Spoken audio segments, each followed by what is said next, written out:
PM Kisan summon நிதி அப்படின்றத இதை ஓப்பன் பண்ணிக்கங்க. இதில் போயிட்டு இதை கிளிக் பண்ணிக்கங்க. இது பண்ண உடனே உங்களுக்கு இப்படிதான் வரும். ஸோ இதில் வந்து ஃபர்ஸ்ட் 2 இருக்கும். இதில் ஒன்று செலக்ட் பண்ணிக்கங்க. இயர் இருக்கும் 2005ன்னு சொல்லுங்க. ஸ்கீம் இருக்கும் பீமா யோஜனா, அந்த செலக்ட் பண்ணிக்கங்க. அடுத்து ஸ்டேட் கேட்பாங்க. இது வந்து நம்ம தமிழ்நாடு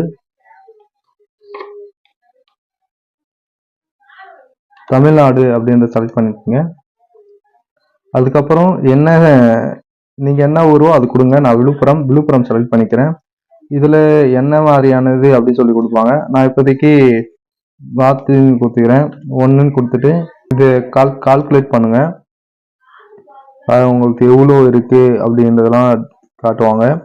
ஸோ இவ்வளோதான் இந்த இதுக்கான டைம் கம்மியாக தான் இருக்கு. முடிஞ்ச அளவுக்கு சீக்கிரமா இதை முடியுங்க.